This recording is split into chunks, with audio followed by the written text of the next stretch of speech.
Welcome back to Week 6. We're back here at the Caveman Corner, and we're going to talk once again about the recent NFL action, everything going on with John Gruden, referees crap in the bed, obviously lots more with the recent week having passed. What do we think of this recent week of football here, Riley? Well, I mean, first things first, I don't want to kind of beat everyone over the head with the John Gruden takes. I mean, I'm sure you've probably heard the same recycled information about John Gruden from all the big networks. We'll just give our input. I'm actually about to break down into tears thinking about those emails he sent. All right, go ahead. What were you gonna say? No, that's it. That's all. You didn't see Randy Moss crying when he saw the emails? I didn't. Was he crying like laughter? No, I think he was legitimately crying over the emails apparently. So obviously it affects different people in different ways. Well, I didn't see the full emails, but I mean, obviously some of this shit should not be said, and it's pretty hilarious that these guys in the NFL aren't smart enough not to say that over email. Like it's ridiculous that something that's so easily traceable would be used by these guys saying. I mean, we're the Caveman Corner. I mean, the guys in the NFL are the actual cavemen. I don't think they understand that. Well, it'd be like the scene in Zoolander where it's like they're trying to get the information off the computer.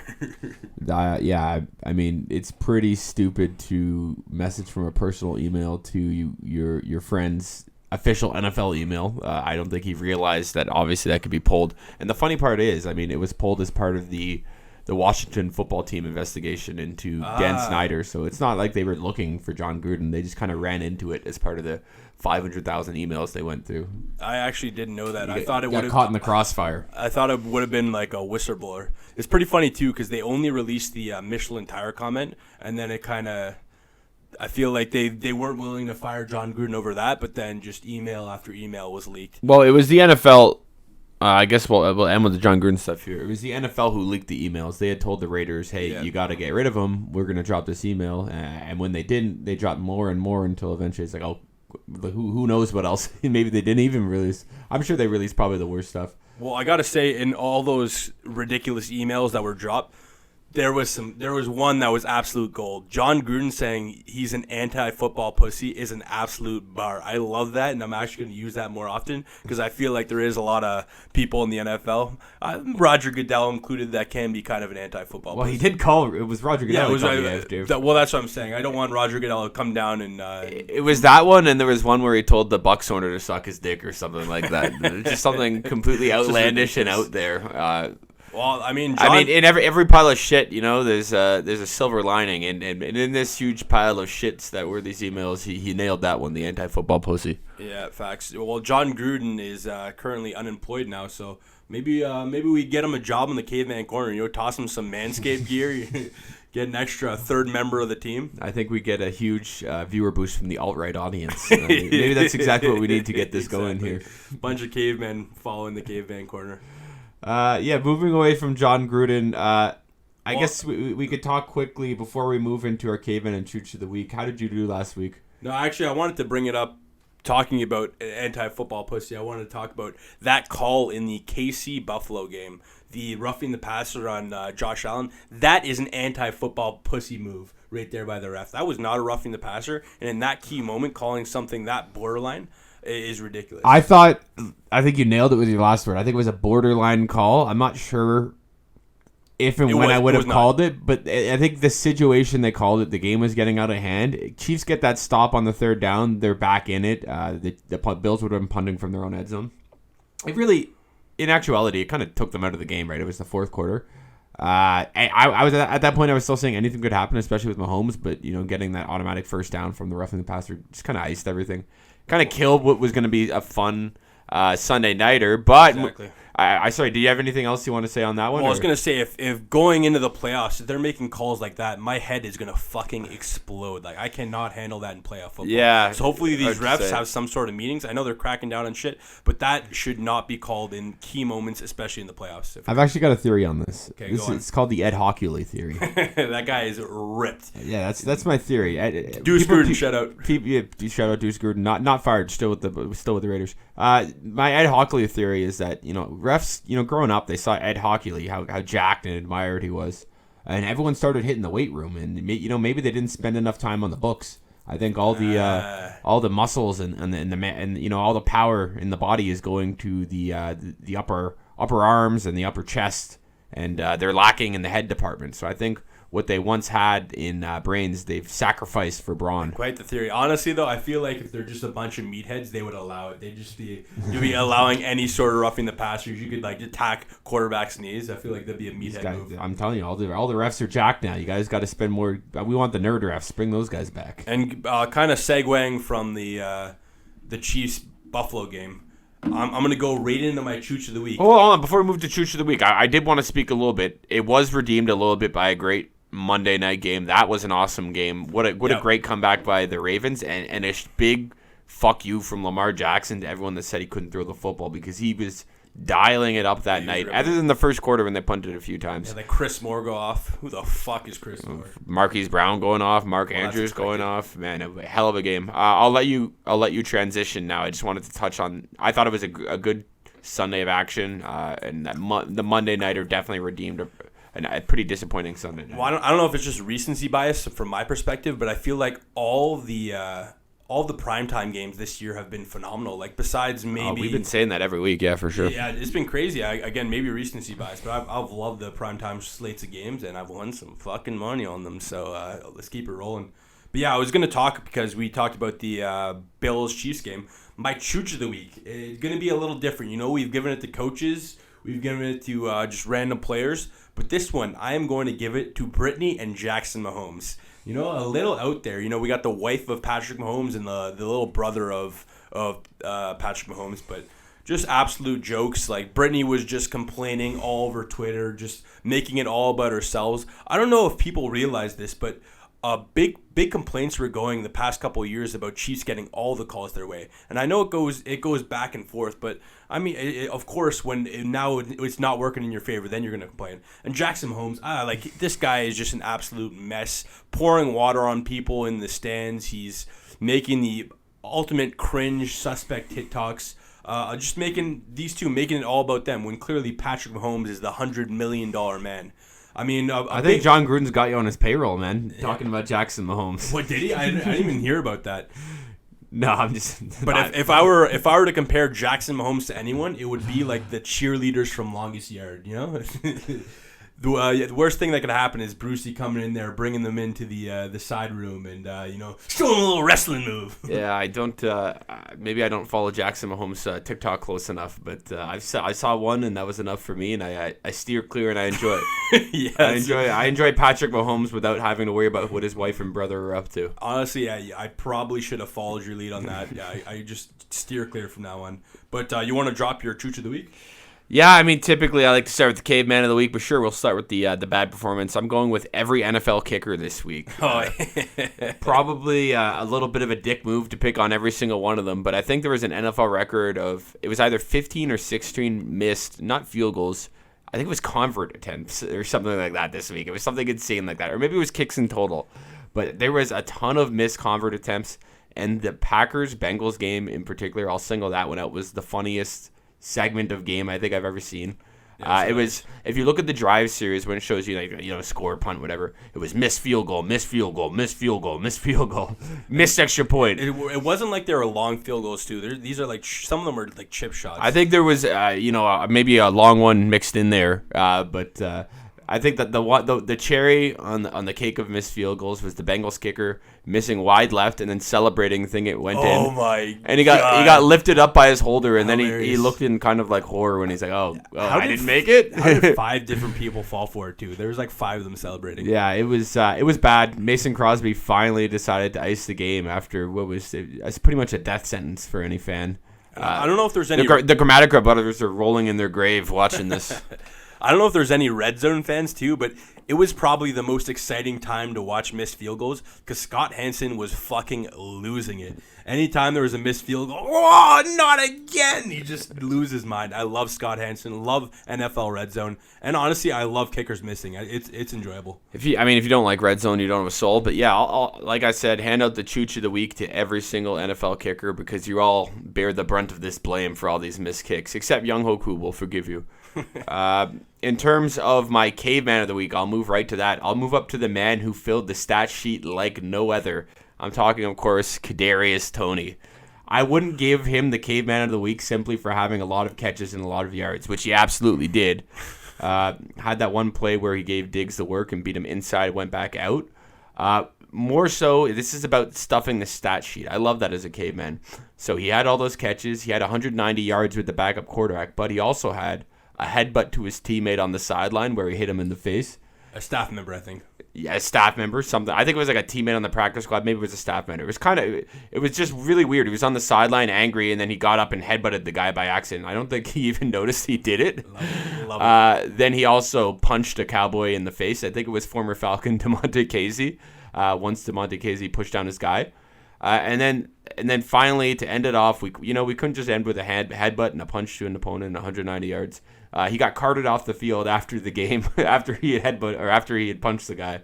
Kind of didn't make any sense, and now he's questionable going into this next game. That is pretty hilarious. I actually did not know he got carted off. Yeah, it was really a roller coaster of emotions for Kadarius Toney in this game. Well, bringing that up in caveman fashion, I don't condone getting into random fights, but if you do, that headbutt, a deadly move. You know, if you're looking for a knockout punch, maybe think about the headbutt. Unless you're on the football field, because then a helmet to helmet might not really do much. But I do just want to add, you got to go the palm below the face mask of the helmet. Again, don't condone it, but it's a pretty lethal move. We'll let Kadarius Toney know for next game. I think he's the perfect replacement to Odell Beckham Jr. in New York. They were missing with the Giants, a bit of a diva who's really talented. Kadarius Toney's only done it for 2 weeks in a row now. Let's see if he can keep it rolling. I was a fan. I do think at some point the way he cuts, like somebody made a comment, like this guy could be the tag champion of the world, the way he moves around and cuts, because it makes no sense. It looks like he tears his ACL every time he makes a move, but the way he's bending, it looks like Neo from The Matrix. So I hope the best for you, Tony. Hell of a game, hell of an entertainer. Well, if he does tear your ACL, I'm gonna put 100% of the blame you just jinxing him right now. So. If the caveman corner is really the thing that did it, I apologize to the Giants fans. Well, I'll go with my caveman of the week, and I was in between two people. I'm going to go Alexander Madison. It's not easy to fill the shoes of a starting running back, and this guy went in for arguably a top 3 running back in Dalvin Cook 2 weeks in a row, and he's looked phenomenal. This guy... Whoa, is it the caveman of the 2 weeks or the caveman of the week? No, I'm just saying it's not easy to fill in for Dalvin Cook, and this guy's looked great. Arguably better than Dalvin Cook. Obviously not... He's not skill-wise, but production-wise, and this guy's on a contract year. He's obviously playing for that big contract, and I think he's going to get it because I believe he will be a starting running back for a team eventually. I agree he'll be a starting running back. I think Madison's shown he could do it. I just don't know if this is the week I would have given him Caveman of the Week. I mean, his fumble did pretty much, it was about to cost them the game. Luckily, they drove down the field with, 15 seconds left and made the 55-yarder. Dan Campbell's got those boys coached up in Detroit. Oh, for sure, but you can't fumble the ball in that situation, though. Yeah, again, won me some money. He's the caveman. Honestly, I'm just going to give the caveman of the week to people who win me money. It's going to be the Made Rally Money of the week. Pretty much. I actually wanted to introduce a new segment. Might just be this week, but I love a good greaser. And this week, I have to announce a greaser of the week. And I got to give it to, going back to that Lamar Jackson game, Jack Doyle. I don't know if you remember the play. This guy went and saw the defender, literally put his hand in his face into the ground. The refs didn't see it. The defender got up and gave him a little business. Defender got called, 15-yard penalty. That looked like it actually might seal the game. Obviously, the rest is history. But Jack Doyle almost single-handedly greased the Colts into a win against the Ravens. That was very much a soccer-esque play. He's clearly been watching his European soccer. To our loyal caveman followers, I'm actually going to be honest with you. Rally did not inform me. We were picking a greaser of the week, so I did not select one. But I will be sure in the future, or either in the future, just keep it in the mind, or potentially, maybe I'll just post it on IG. I'll pick after this podcast, and I'll let you know who I pick as that greaser of the week. I don't think anyone can top Jack Doyle's greasiness because that was a big greasy move. That was the Republic of Doyle at it there. I mean, that was it. Almost won them the game. Still ended up losing, but Jack Doyle definitely almost snuck one by there. All right, well, I guess we'll move on. Oh, right? But before we move into our records, I do want to say, because we wanted to start moving into the sell our sold bets of the week in terms of our streak. Yep. Both of us actually won last week. So we had the Kyle Pitts 43.5 plus anytime touchdown. if you actually waited till game time to make that bet, the Pitts line moved up to 63 yards because of the Ridley injury or him not traveling with the team. I ended up hitting both those anyway, so if you made that, you hit. Riley, if you want to talk about yours, I believe it hit too. So yeah, I had James Robinson over on rushing yards and the anytime touchdown. And these were not pussy bets. We parlayed it with the anytime touchdown. So pretty much $20 won us. I think about 55, something around that. Yeah, it was. They were good bets. These are bets. Maybe you don't win every week, but so far we're both undefeated since we started keeping track. So we're going to consider ourselves 1-0 in terms of the sell or sold bets of the week. We still have our souls. Okay, so yeah, well, let's talk about our records from last week. So, burn the tape week for me, I went 6-9-1. Mitchell went 8-7-1, and the coin went 8-7-1. So on the season, I'm 42-37-1. Mitchell is 45-34-1, and the slowly coin gaining is that lead. 41-1. I think I got to worry about you less than you have to worry about the coin. Coin's trailing on you. We almost got in a little shouting match before the podcast because I went 2-0 on my over/under predictions and Mitchell went 0-1, and I was kind of gloating in his face. Oh, I don't even fucking care about the over/unders. I don't pay attention to that shit. I appreciate your Mitch voice, but I'm currently not counting my over/unders. I will make those more so as something to throw in there, something a little sprinkle. So Mitchell, if you're not going to pay attention, not look into it, why the fuck would anyone listen to your opinion? Because I have a better record than you. For over/unders, no, you don't. I actually have a better record on the season. Okay, so just pay attention to your actual season picks, but not your over/under, right? Yeah, follow my season picks, everyone. When I make over/under comments, I'm just making comments. Sell my soul bets of the week. Roll with me. I want to know, baby, and we're going to keep it rolling this week. Absolutely. Moving on to the sell my soul bet of the week, I'm going to go with Kenneth Gainwell, running back for the Philly Eagles. Why would I pick him, you ask? I'll tell you why. First off, I love betting on primetime games because it gives me something, a little extra interesting to watch in that game. Love that a little bit. Here's the other reason. Myles Gaskin had, 10 catches on 14 targets last week against the Bucs. The thing with the Eagles is they're not even really trying to run the ball this year with Miles Sanders, even though he's a bit of a talent. They've been using Gainwell as that pass-catching back. I have a feeling if they're not running the ball all year, even with their talent, why are you going to try to run the ball against the Bucs, who are one of the top run Ds in the league? They're not going to try, in my opinion. They're going to try passing the ball, and that guy will be Gainwell. I'm going to go with the over on receptions. I'm also going to go with an anytime touchdown. Another parlay for you guys.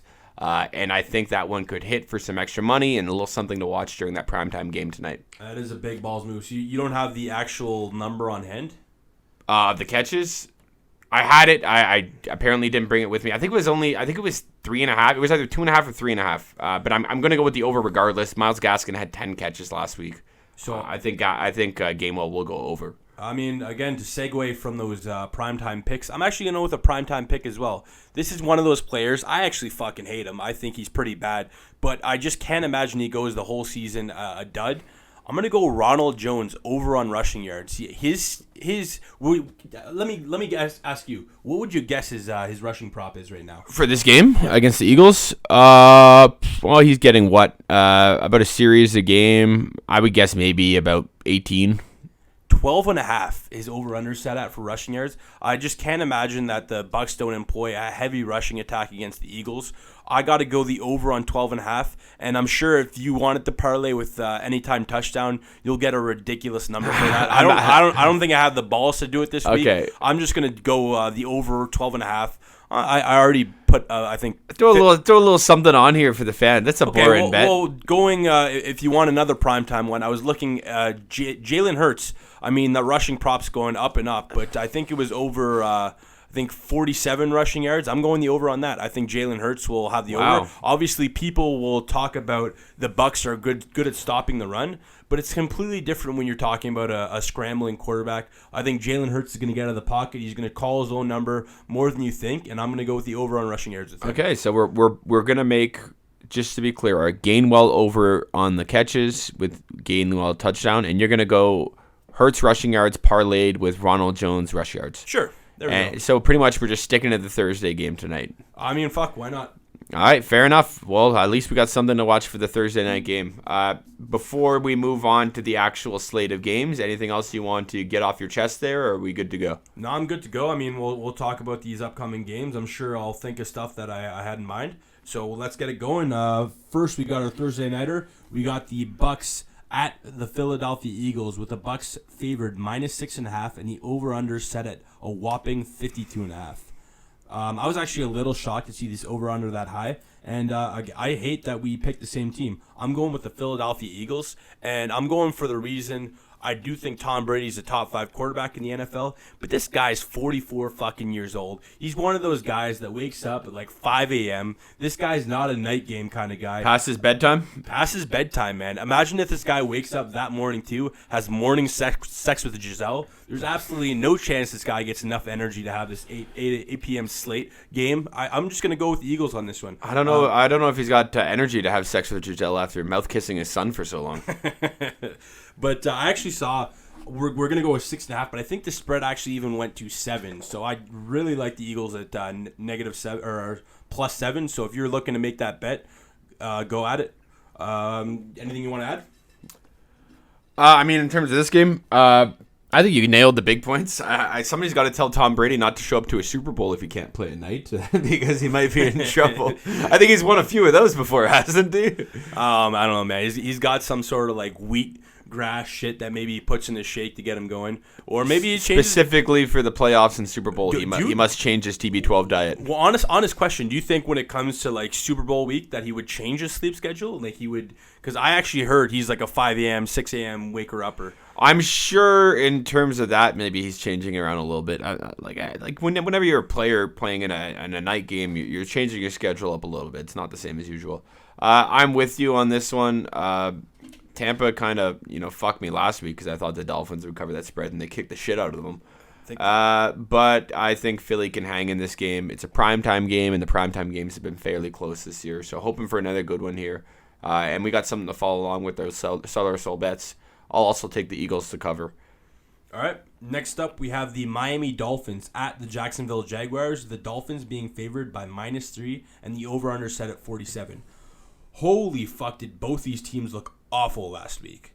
I mean, I think from now on, anytime Derrick Henry faces the Jaguars, I just need to pound whatever his props are. I need to pound him in FanDuel or whatever, because the Jaguars just seem to get punked by him and just manhandled by Derrick Henry. Last week was no difference. And like you said, the Dolphins got manhandled last week by the Bucks. It was embarrassing. Again, probably more of a testament to how bad the Dolphins are, while I do think the Bucks are great. But then again, I'm going to go with the Jacksonville Jaguars. I think Trevor Lawrence is kind of getting a hang of things. I like that he's getting his legs involved. I just think the Dolphins are not that good, and I think the Jaguars are going to win, if not hang within 3 points of this.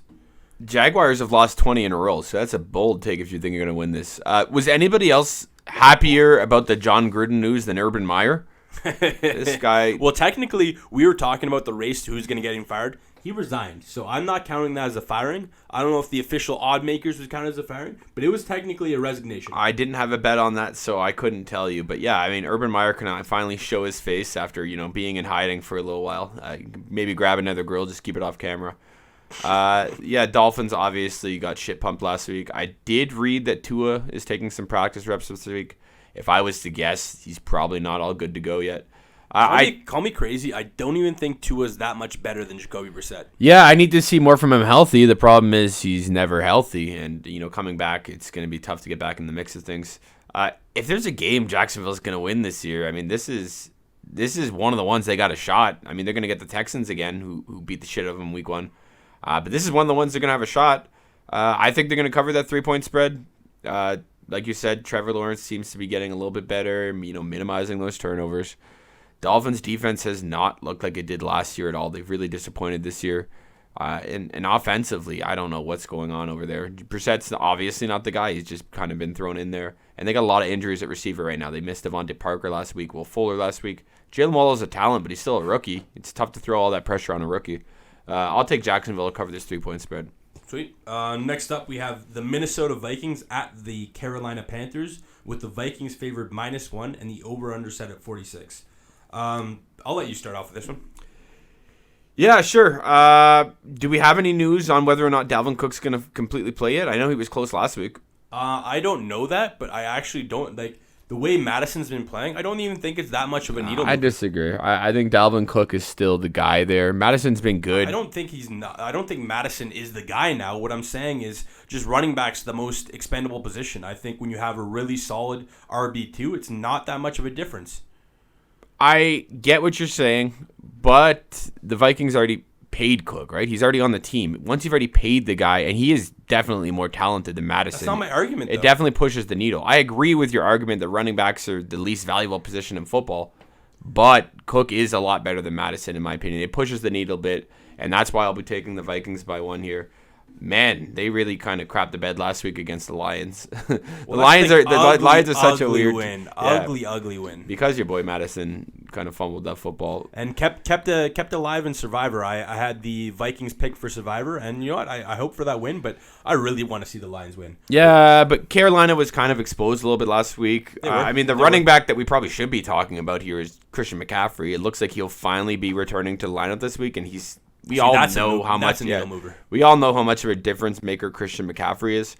I do think that Carolina defense is really good, but I mean, it's showing how much they miss J.C. Horn. He was one of the best corners in football when he played this year, and it was his rookie year, and he only played a few weeks. But yeah, I'm going to take Minnesota here. I mean, they fucking disappoint me every week, and probably disappoint me again. I just don't understand how they can't get it all together, and if they don't soon, Zimmer's going to be on the hot seat. Sam Darnold had a really bad week, so he's got to come back and show that early season form. Or otherwise, if Carolina starts losing a series of game, maybe they'll be looking at a quarterback. Yep. Well, yeah, like you said, Philly kind of brought Carolina back to the surface, made Sam Darnold look mortal. DJ Moore, nothing really he did in the game. Kind of fucked me a bit on my FanDuel and DraftKings lineups. But it was first bad game of the year. Every receiver typically has a few of those a year. Of course. Again, I like guys who make me money. He was not one of those guys. So and that Philly pass rush is still really good, and that's why I had them covering the Bucs spread. They are absolutely. But I'm going to go with Carolina. I actually think that they are the better team, and I think they're going to win this game. I do believe that Philly did bring them back to the surface, but I still think the Vikings are just not a good team, and I'm going with the Panthers.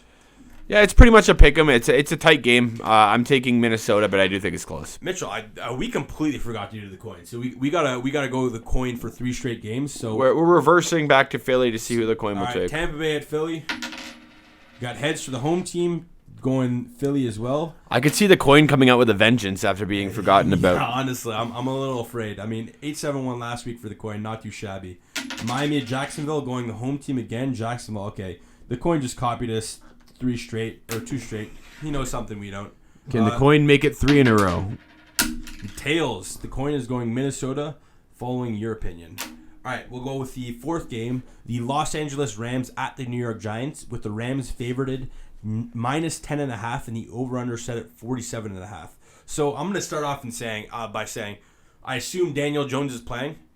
Back on the theme of guys that completely fucked me in FanDuel. Yeah, way to get concussed, Daniel Jones, asshole. Yeah, pretty much. If he would have played through that concussion, easily the caveman of the week. He was my most. He stumbled coming out of there. So are we gonna call him an anti-football pussy for getting off the field? for trying to stand up and walk through it, and him looking like a fucking high schooler who tried like 12 beers for the first time. It was pretty comical. I mean, I don't want to laugh at someone's concussion. I don't know if comical is the word I would use, but he was pretty clearly fucked up. He was not getting back in that game. I mean, if he played through that, easy caveman of the week, kind of fucked me in DFS, my most owned quarterback. But I actually think Daniel Jones is a solid player. I think he's one of those players that can keep them in games against a tougher opponent, and that's where that 10.5 point spread comes in. So them being plus 10.5, I think Daniel Jones is the kind of guy who grease out those late score touchdowns. This guy makes plays with his feet. I believe that I might just go back to the well too, get a lot of them in DFS. And while I do think this Rams defense is really fucking good,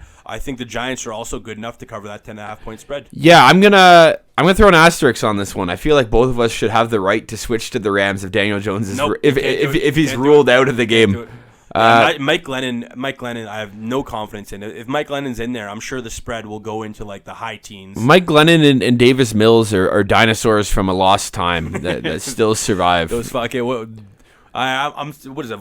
The big neck guy and long neck guy who make these YouTube videos together. Velociraptor, but that's the guy with the fucking wings. I think it's like a Brontosaurus or I don't know, the long neck dinosaur. Yeah, I mean, I'm taking the Giants to cover the 10.5, but obviously that's dependent on Daniel Jones being in there. I did already mention my Caveman of the week, Kadarius Toney, who's kind of broken out.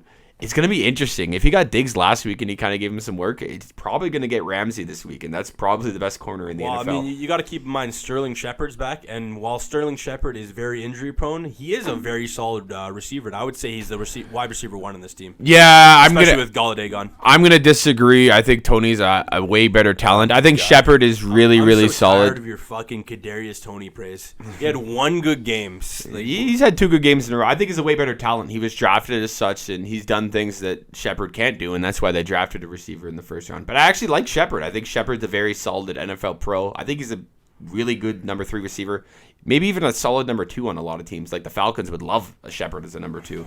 But to continue what I was getting at here, yeah, I mean, I got the Giants covering, assuming Daniel Jones is in the game. He's in there making throws, doing his vanilla Vic, running the football. Keeping them honest. The Rams have been fucking good, though, man. They proved to us again last week. They came back after the Cardinals loss. Finally using Robert Woods in addition to Kupp, so they can beat you a number of ways on offense. And Darrell Henderson, he's been really good this year. That system's built so any running back in there is going to go and make plays, rush for touchdowns. Like you said, too, I mean, if Darrell Henderson's out, I'm confident. No, Henderson's out? No, I'm saying if he is. Looking like another week where the camera is just not going to agree with us. But again, you probably don't want to see our ugly faces. It's a nice little freeze frame of us right now. We'll just play it out without the camera. We'll make sure to throw some great videos in there for you guys watching on YouTube. So yeah, I agree with you. I think the Rams are really good, but it comes down to the 10.5 point spread. So let's see what the coin says. Tails for away. The coin is going the Los Angeles Rams. So disagreeing with us, I think the coin knows that Daniel Jones is really fucking concussed. Next up, we have the Houston Texans at the Indianapolis Colts, with the Colts being favored by -9.5 and the over/under set at 42.5. It's pretty crazy because Indy losing last week, it was probably the best game of football we've seen them play all week. I mean, they did kind of collapse in the second half, but they looked really good in that first half. Carson Wentz had his best game of the year. I've been talking shit about this guy all year. He went through for, I think, 400 yards. Good for you, Wentz. Yeah, I mean, stop running into sacks. I think he still did it a few times and got sack fumbled. But yeah, credit to Wentz finally playing to his potential. But I'm going to go with Houston in this one. Again, all about that spread. -9.5 just seems too much. We'll talk a little bit about the Patriots-Houston game when it gets to the Patriots, but Houston played well. Davis Mills' best game as a pro. Is that the best rookie performance against a Bill Belichick defense ever? Pretty it was like 330 yards and 3 touchdowns. Pretty fucking crazy. Mills Mafia lives. Yeah, I guess so. So yeah, I'm going to go with the Houston Texans. I think they're good enough to keep it within maybe 7 or 8, and I think that's going to be the story. It's also worth mentioning this over-under at 42.5. I'm loving the over. I am loving the over on this one. So I know Mitchell, you don't want to listen to his over-unders, but yeah, I'm going to probably parlay this over with the next 2 games, which I'll talk about. So who do you have in this one? Yeah, I got Indy taking this by 9.5. You know, I'm a big narrative guy. They had Baltimore on the ropes. They had them by their throats, and they kind of choked the game away. I think Baltimore's obviously a much better team than the Texans, and the Indy was really giving Baltimore that work. I think Colts are way better than the Patriots this year. Their offense can do things. Their defense is still pretty solid. I think their defense has enough talent to make Mills kind of look like an idiot again as a rookie. And other than that, T.Y. Hilton looking like he might be back this week. He's practicing again. Something to keep an eye on. I would bet they probably maybe give him another week to rest. But if he's back, that's going to be a big addition for Wentz. Oh, by the way, catch of the week. Shout out to Michael Pittman. The guy just absolutely mossed the guy and ran it 20 yards for a touchdown afterwards. Yeah, I really like Pittman, man. He's got the size and get up ability to make those catches. Wow, they got the catch of the week and the greaser in the week in the same team. That's a tough team to beat right there. John Taylor's looked fantastic, by the way. Yes. And there's really not much to talk about in the Texans. They had a cool flea flicker against the Patriots, I guess. I'm literally going to be sick to my stomach. Yeah, I expected the Pats defense to stifle the Texans and was really surprised they didn't. We'll see if the Texans can keep it up. I say no, so I'll take Colts. All right. Coin going heads for home. They like the Colts as well. So next up, we have the Los Angeles Chargers at the Baltimore Ravens with a 52-point over-under. I got to say, I was shocked to see the over-under. I know Baltimore just had that ridiculous performance, but the Chargers look really fucking good. To see Baltimore favored by 3, it seems ridiculous to me because I like the Chargers in this one. I think they're going to win it outright. I think they're the better team. And Brandon Staley's just walking around with 2 massive sets of balls. I guess that means he has 4 testicles he's walking around with now that I mention it. But, in my head, he's just got 1 huge testicle. 1 massive basketball-sized testicle he's rolling around with. I just think that the Ravens are now a little overrated. Like, this is the same team that almost lost to Detroit. I think the Chargers are a much better team. I got to go with the Chargers. And I'm also going to say the 52-point over-under, smash the fucking over. Just like the last game, I'm gonna parlay the over in this game with the Houston and Indy over-under. Yeah, I mean, both those teams went over huge last week. This almost feels like a rat poison game by Vegas here. Like, they know they set the poison for us. They know everyone's going to take the Chargers. And fuck, God damn it, they got me because I'm taking the Chargers here. I don't understand how they are 3-point underdogs. You would think they'd be favorites, if anything. There's actually a rat poison game I'm going to predict later in the slate, but yeah, I agree with you. This seems like rat poison, and I'm taking the rat poison. It seems like too easy, and when it's too easy, Vegas always knows best. When it's too easy, something's up. They must know something about this game that we don't. I'm taking the Chargers by 3, but I'm very suspicious going into it. Yeah, we're drinking the Kool-Aid, dying with the public cult, that is. Yeah, I guarantee the public's going to be 90% Chargers here. Yeah. Mike Williams has been the best receiver this year. Keenan Allen is still a filthy route runner. I think he's 4th in the NFL in receptions. Nice catch last game, too, showing his ability again. Yeah, Herbert and Eckler have been unbelievable. That offense is nice. And the thing is, the defense has actually been pretty good this year. I know they got – you know what? I'm thinking about it now. They got run over by the Browns. That's probably why they got the Ravens as the favorite. They're the best rushing team in the NFL.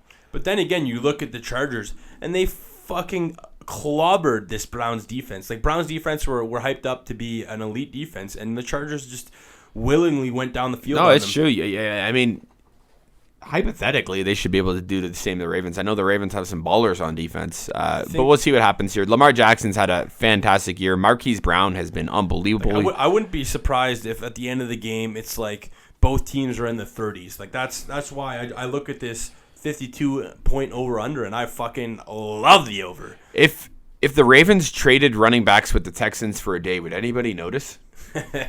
These guys are just like, hey, let's have this platoon of 4 running backs that all suck and sub them throughout the game. Yeah, I mean, even Devontae Freeman he was looking a little nimble on those catches late in the game. He did have one little juke. He had a nice little juke. Pretty one of the crazy catches. that he's the best pass-catching running back in your team. Probably not a good sign. Yeah, I don't love either of those teams' running backs is what I was getting at, which is kind of hilarious when you consider that the Ravens are the best rushing team in the league. Shout out Lamar Jackson. Well, he opens everything up. We'll take the poison. I'm taking the poison on this one. I'll take the Chargers, and I'll cry when the Ravens win by 10. I have a feeling the coin is going with that Vegas rat poison going against it, and I'm right.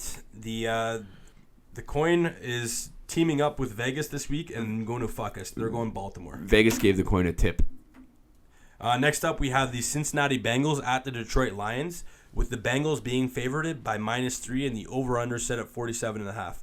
I just got to mention right now, I'm probably not going to parlay this, but 2 overs in a row, I got to be a little bit of a cop. I'm going the under on this one, and I'm also going with Detroit. I mean, Detroit just greasing these close games against much better teams than the Bengals, so why is it going to be any different? They've played way tougher teams closer. I could totally see this being Detroit's first win. While I do think it's justifiable that the Bengals are favored by -3, the Detroit Lions have been looking pretty solid. But last time I did say this, they ended up getting smacked. But I just think that the Bengals aren't that good, and the Detroit Lions will surprise people. What do you Bengals, think? you're not that guy, pal. I also feel like this is going to be a game finishing in like the teens. It'll be like 14-17 or something ridiculous. One of those greasy, low-scoring games. Yeah. I'm taking the Bengals -3. I think you could have said anyone would have won that Packers game, but they fucking played the Packers tough, man. They played the Packers a lot tougher than the Lions did. Man, that Joe Burrow to Jamar Chase combo has been unbelievable to start this year. Joe Mixon clearly wasn't fully healthy last week. That definitely hurt him. That receiving core is still nice. That defense has been surprisingly good. They're 3-2. Could have easily been 4-1. I think they're a fringe playoff team. I think maybe they're not good enough to make it this year. Lions are, like we've talked about it, scrappy team. They find a way to stick close with everyone. Other than the one random Thursday nighter when they kind of shit the bed against Jacksonville and came back and won, like Cincy's looked really good this year. So for that reason, I will take Cincy -3. As always, while the Lions are grinders, don't trust their offense. They lost some more receivers last week. I think they lost Cephas after they already lost Tyrell Williams. So right now they're going with Amon-Ra St. Brown as their number one. Realistically, it's Khalif Raymond. I think he might even be injured. I think I read something about. Maybe I'm wrong. I think you're wrong. Really, realistically, it's Hawkinson who's their number one, and it's DeAndre Swift who also gets a ton of targets out of the backfield. It's also worth mentioning. Have you seen some of the hits Joe Burrow's taken this season, man? Like, he needs to do a better job protecting himself. Like, this guy is not going to be – he's going to have an Andrew Luck-like career if he keeps taking hits the way he is. It's like you read the quote from Aaron Rodgers where he told him to watch taking those hits. But, yeah, I mean, Burrow ended up in the hospital after the game. He does need to slide more. You're not Lamar Jackson. You can't make people miss like that. So, hopefully, Joe Burrow took Aaron Rodgers' comments to heart, and he does actually slide more because he's definitely an arm talent. Well, yeah, and I did call the Bengals winning against the Packers last week, and they fucked me. I mean, that overtime field goal just made me cringe, and I should have had that game over you, and we would have been tied last week. But it is what it is. Coulda, shoulda, woulda, eh? So we'll see what the coin says. The coin is going tails. The coin is going Cincinnati as well. So next up, we have the Kansas City Chiefs at the Washington Football Team, with the Chiefs being favored -7 and the over-under set at 55.5. All right, now I got to go away from the cop movements. I'm going over for this one too. While 55.5 is a lot of points, I just think people have been abusing this Washington defense. It's not the defense we thought it was going into the season, and the Chiefs are the defense we did think that it was going into the season. Even worse. The Chiefs are horrible. Taylor Heineke looks a lot better than perceived. I actually believe Taylor Heineke has potential to keep this job even when Ryan Fitzpatrick comes back. He's actually looked very solid. You got to look into that revenge narrative for Kansas City, but what's the revenge narrative for Kansas City? I'm just saying Patrick Mahomes does not like losing games. And well, don't take my talking points. I mean, obviously he wants to come back, but I got to mention this right now. While I am going the over, I have to mention that this Washington defense is actually finally pressuring quarterbacks. I think over the past 3 games, they've pressured the quarterback more than any team in the NFL. Might have to do with those high-scoring games and a lot of passing going on. But Washington is probably going to get some pressure on Patrick Mahomes. I'm going to go Washington +7, and I do think Chiefs win this game. Patrick Mahomes finds a way to win, but I got a Washington covering. You really have to find a way to win against Washington, I think, especially when you're as talented as the Chiefs. I think these are probably the Chiefs' defense stinks. Yeah, I mean, so does the football team's defense right now. They've been getting passed all over. I think they've been getting a bad rap.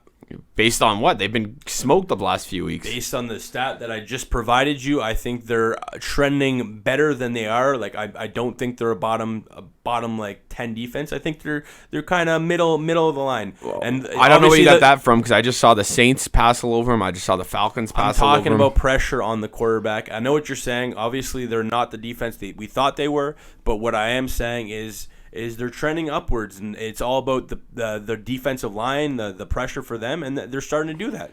Well, you can get pressure all you want as long as the secondary's busting in the back end and they're getting beat off the top. It doesn't matter. And if there's any team that could beat you deep, it's going to be KC. KC's going to beat them by 27. They're not going to beat them by 7. They're angry after last week. The Bills outclassed them. That call at the end really made it no contest. They are going to absolutely crush the football team this week. I actually do agree with you on Heineke. I mean, he struggled last week against the Saints, but he has looked pretty good. If he looks good in here and maybe for a few more weeks, maybe he can keep the job over Fitzpatrick. I think I said last week they're pretty much the same guy. Hilarious players who just kind of run around and toss it deep. But yeah, I'm going to take KC -7 here for sure. I just think while they're reeling after last week, they need this win more than anything, and they're still, they were in the Super Bowl last year. They won the Super Bowl 2 years ago. This team's too talented not to get it together. And they're getting back a healthy Frank Clark, which has really been missing from their pass rush. because what made them a solid defense was Matthew, Frank Clark, Chris Jones. So you have those three playing at the top of their game. I think their defense can improve, hopefully even slightly. I'm a big Tyrann Mathieu fan. I mean, he's been a follower of the page, but I hate to say it, I think he's lost his step. And then it's pretty funny. I saw like a compilation on YouTube of him getting mad at Sorensen for just completely busting coverages. But yeah, I just think this Chiefs defense is gonna stop them from winning a Super Bowl. We'll see what the coin thinks. Heads for Washington. Next up, we have the Green Bay Packers at the Chicago Bears, with the Packers favored by -4.5 and the over-under set at 45. Before we get to this, I just want to mention that's going to be the last of the over-unders I predict. So it's over for the KC-Washington game, under for the Cincinnati-Detroit game, over for the Chargers-Baltimore game, and over for the Houston-Indianapolis game.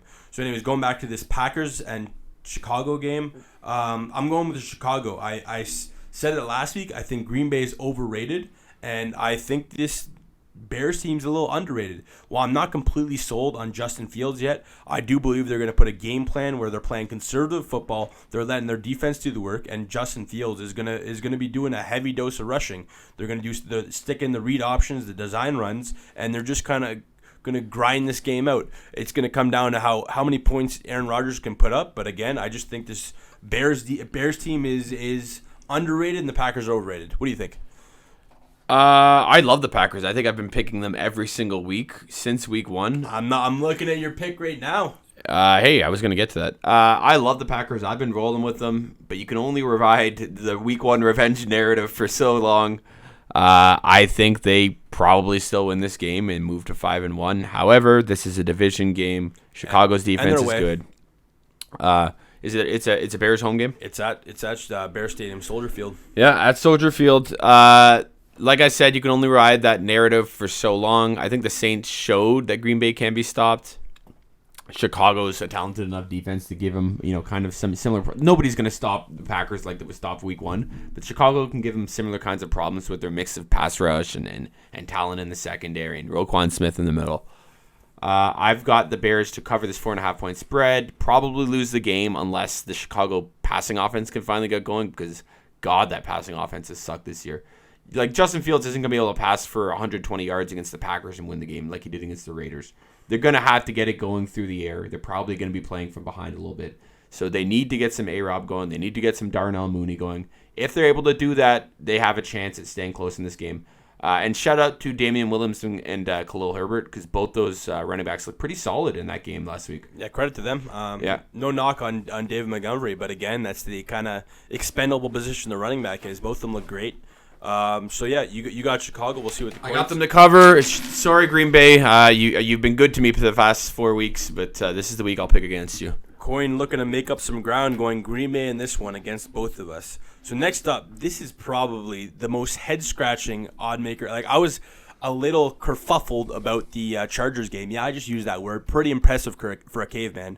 But we got Arizona Cardinals at the Cleveland Browns, and the over-under set at -3 for the Browns. I was completely shocked. I mean, I know it's an away game for the Cardinals, but a lot of people are saying this Cardinals team is the best in the NFL. Only undefeated team in football. So I'm looking at this. I just don't know how the Browns are going to be able to cover that -3 spread. Obviously, I don't think the Cardinals are going to win every game, but I don't think it's going to be the Browns they're going to lose to. I think Arizona wins this game outright. And I think Kyler Murray is going to be doing his midget stuff against this team. I mean, if Justin Herbert's going to sling it against them, I can't imagine Kyler Murray's not going to be doing anything different. I believe this will be a pretty high-scoring affair, and I think the Cardinals are going to end up pulling away with the win. Yeah, I think every team has down weeks, and I think you talked about the rat poison game. Like, this is the rat poison game of rat poison games. You got to figure, like, everybody in the public is going to be on Cardinals to cover this 2-point spread. I'm going to go the opposite. Last time I took the Chargers, I went with the rat poison. This time I'm going to take the Browns.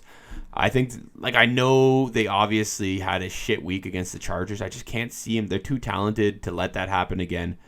if anybody's able to sack Kyler Murray, there's not many people that can do it. You got to think it's Myles Garrett, right? One of the best pass rushers. I don't know, man. Myles Garrett only sacks racists. If Mason Rudolph was the quarterback for the Cardinals, he's coming out of there with 5 sacks in the game. Yeah, I mean, well, true. I also read something about Kyler Murray kind of getting banged up towards the end of last game. The guy is 5'5". What do you expect? That might have something to do with the spread here, right? Like Kyler Murray was, he was one of the MVP front runners towards the beginning of last year, probably the first half of last year. Some good detective work from the Caveman. Yeah, got banged up and all of a sudden fell off, right? And that's when the Cardinals really started to fall off last year. Heard he was a little banged up at the end of last game. Maybe that plays a part in this spread. But if Cleveland is to, win by 3 or more, I get it. You're one of the best rushing teams of football. Kareem Hunt and Nick Chubb are both fantastic. Your O-line's great. You cannot get away with what they've been doing with Baker Mayfield. Baker Mayfield needs to be better. He needs to find a way to hit his guys. He had a phenomenal game last week. Like you talked about how Browns had a blow-up week last week. They looked bad, but I'd say that offense probably looked the best they have all season last week. Offense still looked great, but Baker Mayfield still isn't rolling on all cylinders yet. He hit David Njoku a couple times in some coverage breakdowns, but mostly it was still the running game. I think when the running game gets stopped, you got to find a way to pass the ball, and I still haven't seen that yet from the Browns. I don't think you're going to be able to only run against the Cardinals. I think they're too talented for that. Time will tell. I'm going to take Cleveland -3 here, though. Fair enough. We'll see what the coin says. The coin is going for the home team. They're going Cleveland as well. So next up, we have the Las Vegas Raiders at the Denver Broncos, with the Broncos being favored by -3.5 and the over/under set at 44. So I'll let you kick off this one since I've gone a few straight. Yeah, I would say. I mean, you'd think the Raiders would be able to cover the 3.5. They were just undefeated before dropping 2 in a row, and against some really good teams. I just think with everything going on with the Raiders right now, a lot of distractions. There's going to be some turmoil. They lost their head coach, who was also actually, I know they have an offensive coordinator in Greg Olsen, but, I mean, realistically, John Gruden was the guy calling the plays, right? Next door neighbor to Derek Carr. They got along. A lot of that stuff is coming from Gruden, in my opinion.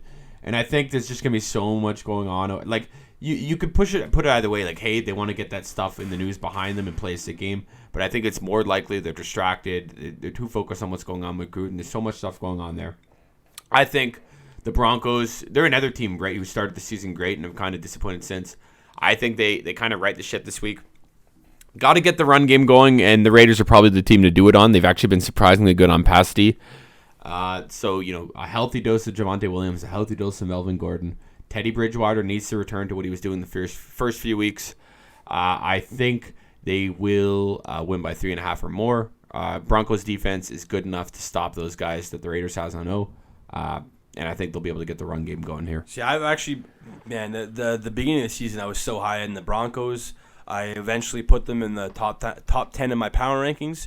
I thought they were going to win against the Ravens, and they just have disappointed me ever since. I was wrong about Denver, and I'm going to change my tune. Now, while you're the kind of guy, if you stick with your opinion the whole time, you can't be wrong.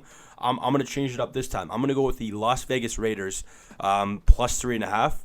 I'm going with the opposite end of the spectrum of what you're saying, too. I think when you talk about John Gruden obviously calling the plays, I think with him gone, a new guy calling the plays, I think that opens up the playbook. I think they're not afraid to throw in some trick plays. I wouldn't be shocked if we see any of that nonsense. I like the Raiders in this one, and I think they're gonna at least keep it within a field goal. I just think a lot less Spider 2 wide bananas can only hurt.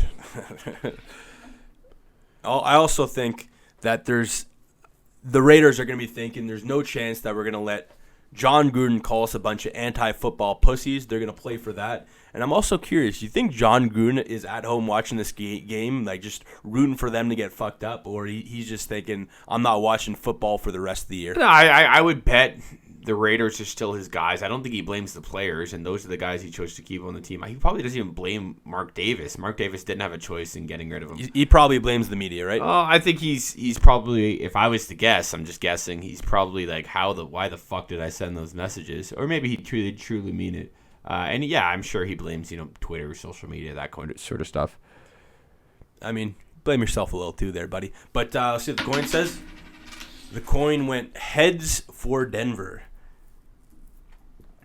Next up, I mean, it's going to pain me talking about this. I know we won last week, but we got the Dallas Cowboys at the New England Patriots, with the Cowboys being favored by -4 and the over-under set at 51. So this is actually the rat poison game I was talking about. Oh, really? Well, obviously there's a couple, but you would have thought the Cowboys would have been favored by more than -4, right? Like, am I crazy? Like, I thought it would have been closer to like a touchdown. Yeah, I think I see what you're saying. Obviously, the Pats struggled last week against the Texans, but maybe Vegas is looking at, well, when they played a really good team like the Bucs, they were still able to keep it close. They're a really well-coached team, despite, I don't want to say lack of talent, but they're not, the talented team they've been in the past. I think Vegas realizes, hey, they're going to find a way to keep this close because of that the ability they have coaching the football and putting their guys in the right spot. So yeah, like going back to last week, the New England Patriots were down 4 starting offensive linemen. Obviously, that you can't blame the whole game on that because there's no way Davis Mills should be that successful against our defense. But I just think this game, it's a trap game for Dallas. This is the rat poison I'm talking about. I think the public is going to be heavy on the Dallas Cowboys. And like you said, the Patriots know how to play tough against good teams. I think this is a week where the Patriots kind of strut their stuff. I think this is a team where they kind of get back into contention as a legitimate, maybe sneak into the playoff team. And I have the Patriots +4 in this game. Yeah, I guess I'm one of the idiots in the public who's going to go with Dallas here. I know it's the NFL and anything can happen in any given week, but after looking how good Dallas looked last week and how bad New England looked last week, it's just hard for me not to take Dallas here -4. And I can't blame If Davis Mills is passing all over you, what's Dak Prescott going to do when he comes to town with that great running back group and that great group of receivers and Dalton Schultz, who all of a sudden looks like a stud? Yeah, I mean, I was hoping I could get the Patriots like +7, but wasn't the case. But I'm going to be drinking that Kool-Aid. I'm going with Hey, I get it. We need to see Mac Jones throw the football consistently, and I haven't seen that from Mac Jones yet. I think he's been efficient, and he's minimizing mistakes. But what's going to happen when, New England's down 14 points? Can he, be the guy who actually makes those deep passes? He hasn't really had to do that yet this year. You're right. And it's also worth mentioning my man Jacoby Myers has not scored a single touchdown in his career. I mean, it's due to come. This could be the game. I think he got on the 2-yard line last game. Yeah. Great. Throws a damn good ball, though. Yeah, I think he's got a couple passing tids, but yeah, he does not have that receiving. Bill Belichick loves converted college quarterbacks. It's wild. Doesn't make much sense to me, but seems to be working for him. Yeah, he's the best receiver on the team, widely enough. So next up, we have the Seattle Seahawks at the Pittsburgh Steelers, with the Steelers being favored by -4.5 and the over-under set at a low bar of 42.5. Which makes sense with Gino Smith in. So I'm going to say it right now. I think Gino Smith looked pretty solid. Have we fallen for this trick before?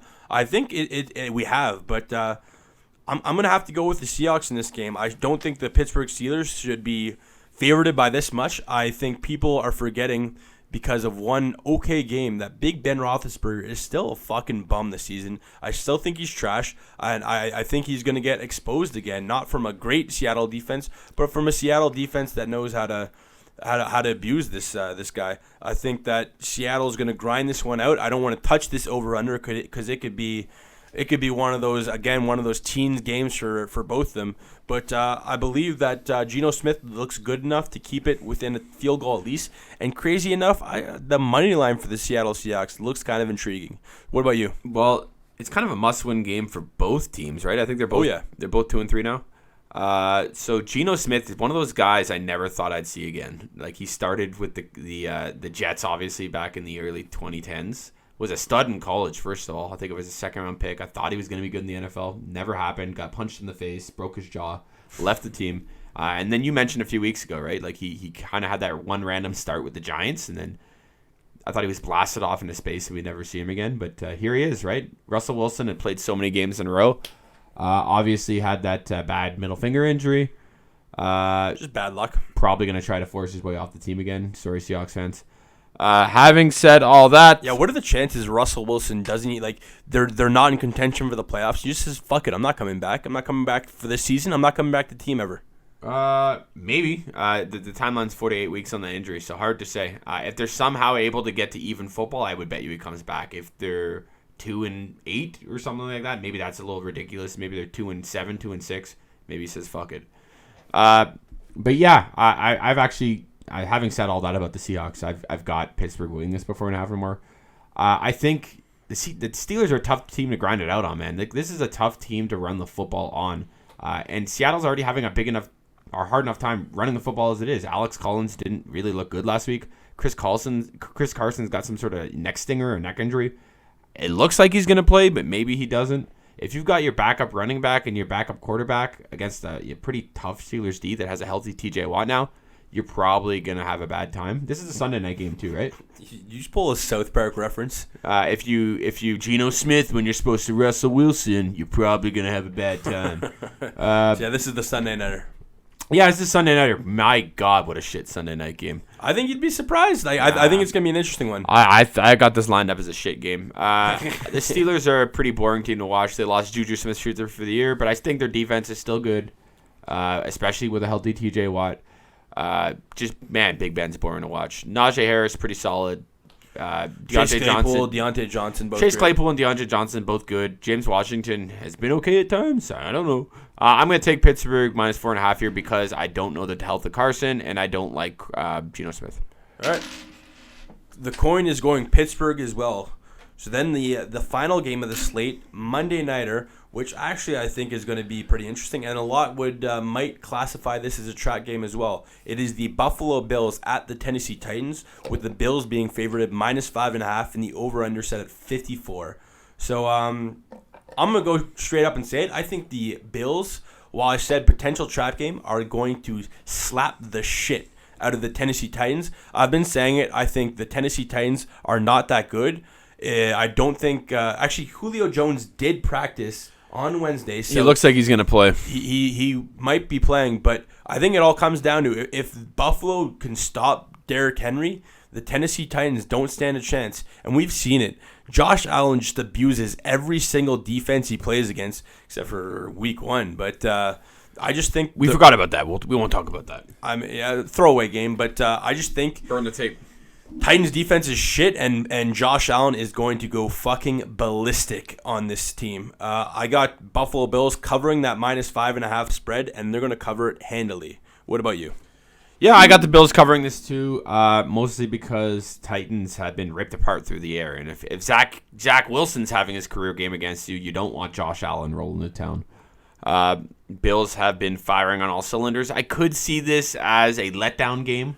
They're coming off a Sunday night game last week. They're going to another night game this week. Bills usually don't have 2 night games in a row. They haven't been this good in a long time, since the early 90s. But man, the Bills are so fucking good. They're so talented on defense. If you're getting 2 interceptions and all these sacks against the Chiefs, like, man, you watch out NFL offenses. That is a stacked defense, and it's scary because their offense is just as good.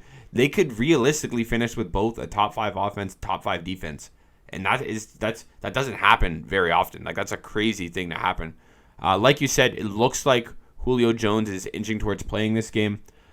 Looks like AJ Brown played last week, he'll be a bit healthier this week. Derrick Henry's obviously still the big dog and one of the better talents in the NFL. Ryan Tannehill's been a little off this year. If he's going to get it together, it seems like this is going to be a tough game to do it, right? Like, even with a healthy Julio, a healthy AJ, like, this is a tough defense to get going on. For that reason, I will take the Bills. They've looked fantastic on both sides. Zach Moss has looked great. He's taking a bigger snap share now. He's running the ball great, catching the ball great. They're just too good of a team all around. Hopefully, this isn't the trap game I think it will be. And, I've got Buffalo taking this by 5.5. Sweet. Well, we'll see what the coin says.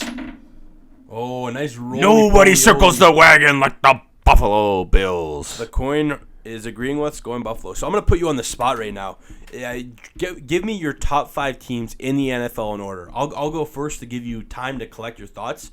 I think I'm going to go Buffalo number 1. Like you said, top 5 offense, top 5 defense. Number 2, very tight between Cardinals and Rams. But I go Cardinals 2, Rams 3, Bucks 4, and then 5 is where it gets tricky. I might give it to the Ravens, but even the Chiefs, it's hard to discount them. I think Chiefs are probably around that 5 to 7 range. What would you say? Yeah, I mean, it's so hard to rank them this early. I'll go, Bills have got to be number 1. I know the Cardinals beat the Rams, so this doesn't make any sense, but I'm going to go Rams 2.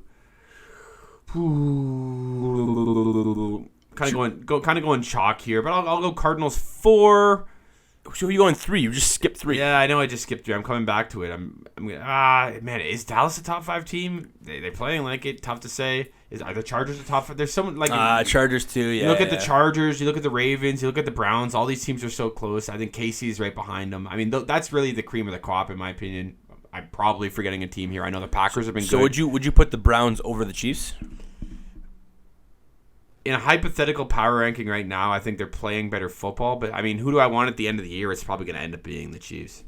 I mean, if their defense plays better. But, yeah, sure. All right, so before we sign off, I mean, looking forward to the Thursday nighter, hoping, like we both have Philly covering here, hoping Philly can keep it tight. And we're obviously going to be watching those Sell Our Soul bets of the week so we can continue that undefeated streak we got going. And, yeah, just for the record, for, the people following my DFS journey, man, Jalen Hurts in that game looks very intriguing. That rushing upside, I'm probably going to own a lot of Jalen Hurts in my DFS lineups. And if you guys are playing, you should own him too. Well, you got anything else you want to add, or Elise? No. Your over-unders mean nothing. So if you guys are paying attention to his over-unders, you guys are fools. Pay attention to my over-unders and not this bums. Good thing I didn't make any this week. Well, I'll continue beating him in the head-to-head standings. Completely fine with me. Thanks for watching, loyal Caveman followers as always. Looking forward to the game tonight. Enjoy the week and the slates, everyone. A little struggle from him. We just downloaded the new Left 4 Dead game called Back 4 Blood, and we will be playing the shit out of that tonight. Before we sign off, also going to Baton Rouge, LSU, Florida this weekend. Going to be a hell of a college football game. It will be interesting. 100,000 fans live at Tiger Stadium, so that's going to be a lot of fun. Pretty wild. Didn't you say the game starts at like 11 a.m.? I think it's 11 a.m. Eastern, 12 their time, so noon kickoff. Would have been sick as a night game, hitting those tailgates. Probably not quite Buffalo Bills status, but I'm sure it'll be a great time regardless. Yeah, I mean, the 9 a.m. wake up and drink, never a bad thing. Maybe on weekdays when you're trying to get a work week going, but it should be a fun time. Have fun. I guess I'll have to enjoy the football games with someone else. Get drunk with someone else. But anyways, appreciate you guys listening. Talk to you later. See you later. Peace. All right, so you're running it? Yes, if it's downloaded. So I asked Jordan Bocher interviewed at my place, right?